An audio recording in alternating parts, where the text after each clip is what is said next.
嘅，俾多次熱烈嘅掌聲同歡呼聲佢哋先。係啦，特登咧嚟到呢度咧，要答謝大家入場嘅支持啊！相信大家有俾頭先動作啊、張力啊同埋警匪嘅駁火咧，就娛樂到啦。我哋問下我哋嘅 Terry 導演先。係啦，好多人咧都感覺到話嗰個實景啊、槍戰啊，你自己覺得最難拍係邊一場咧？有冇覺得？最難拍係的而且確係嘉年華嗰度做嘅，因為要配合政府個風態啦，咁啊得2個星期日啦，而日光時間又有限啦，咁所以每日應該得9個鐘頭拍攝嘅啫，係啦，咁啊要好精準去完成呢場戲啦。係啦，又要精準啦，又要好睇啦，希望大家俾次掌聲我哋話導演先。係啊，同埋導演都好有心啦，將好多即係香港嘅本土元素啊、街頭嘅實景啦擺咗落去啦，係嘛？咁不如問下我哋嘅主演阿聰啊，俾掌聲張繼聰先。係啦，今次咧就飾演一個反派啊，大家應該少啲見啦。你覺得對你嚟講難唔難咧呢件事？其實每次演咩都難嘅，咁但係即係今次係覺得好大嘅挑戰性啦。咁因為有好多動作場面啦，開槍嘅場面啦，咁但係都好感謝導演俾機會我嘗試咁樣嘅角色啦，同埋張文啦，張文係動作導演同埋佢嘅兄弟們咧都係其實係簡直係照顧到無微不至啦，即係由拍之前嘅我哋上堂去學習啦、彩排啦，到拍嘅時候都好照顧我哋呢啲演員，尤其是我就比較少拍咁樣嘅戲，即係對比張文同 Andy 咧，即係我係 BB 班嘅咁但係拍出嚟都 OK 啦咁樣，咁所以係其實係大家功勞咯，係。係，俾啲次掌聲我哋每一位演員嘅動作啊，即係全部都血汗換翻嚟。咁啊要聽埋啦，張文就係我哋今次嘅動作導演啦，俾掌聲你先。係啦，咁啊，今次要照顧好多人喎，動作有冇邊個要特別你照顧？有邊個唔使你 take care 佢自己搞得掂啦咁樣？我就係照顧我自己嘅呢套戲。我自己處理嘅實在太多，因為真係牽涉咗要做動作導演啊。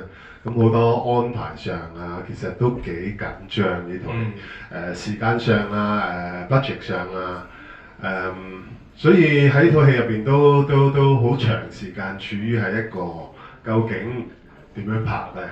點樣可以順利完成到？咁每日就係咁樣。拗爆頭。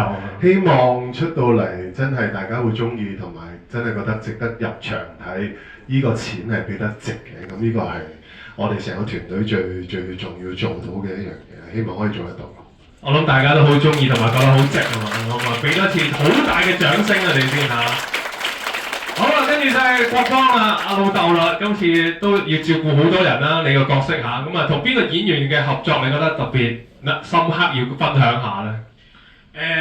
好多演員都好深刻㗎，譬如呢奸人啦，跟住我架車裏邊嘅我啲仔女啦，咁跟住導演啦，仲有咧一陣間佢會介紹自己啊，我嚟佢跳樓嗰位女士啦咁，每一位演員都合作都好難忘，亦都好艱難嘅。就好似頭先啲觀眾一路睇呢部戲嘅時候咧，我相信你哋一路睇緊戲嘅時候，槍戰啦、車戰啦。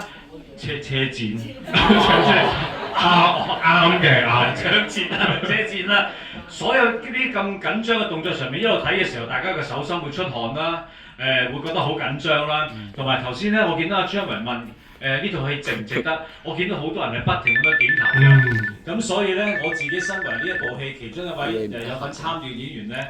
同每一位合作嘅時候我都係會好緊張啦，同埋我都會不停咁點頭，真係好好睇喎！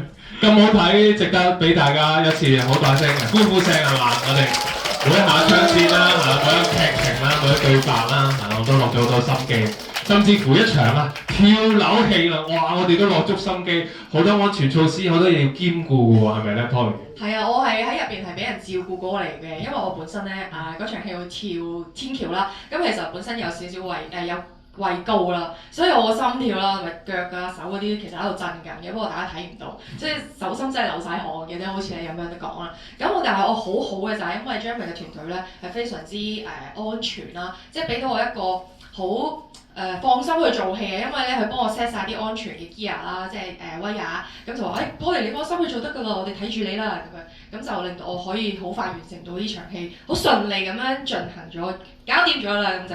係啊，所以都係多謝團隊，同埋我好開心可以參與呢套電影啦，因為我自己喺戲院睇嘅時候，我都覺得非常之精彩。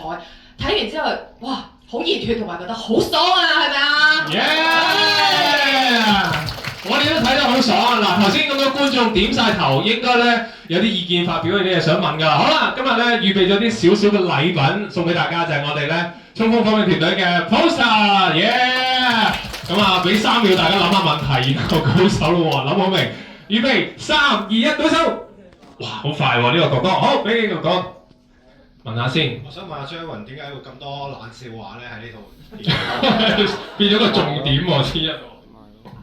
呢個冷笑話係劇本導演度出嚟嘅，不如你解釋下點解黑仔？中華啦，咁光陽味係嘛？講一笑啦，張文都要，後邊就要抽啊，同人。係，你咪見到平時張文都係呢一 type 㗎啦，即係度俾佢啦咁樣。佢人都好搞笑嘅。我哋都會感受得到㗎啦。好，有冇下一個問題咧？預備啊，等陣啊，預備1、2、3。哇！嗰個哥哥都好快喎，好俾呢個哥哥俾隻咪佢先，我哋好遞個咪俾佢先。Thank you。我好中意第一幕咧，張文吳浩康咧擲咗喺個車上邊嗰一幕，我覺得係幾特別啊，幾有趣，攞嚟做人質做擋箭牌咧，我覺得係好似比較少見啊，其他戲都唔多各有。另外張文用孖葉攻擊嗰度咧，亦都係好似第一次見咁樣，我覺得幾有新鮮感。同埋我想問下阿爆哥咧，佢好似係唔使着軍裝，係咪佢嘅職位有啲唔同咧？最後想問譬如阮卓龍咧角色係都好重要嘅奸角啦，咁有冇話係咩原因係揾阿聰去做，定係見到佢有悍匪嘅特質咁樣咧？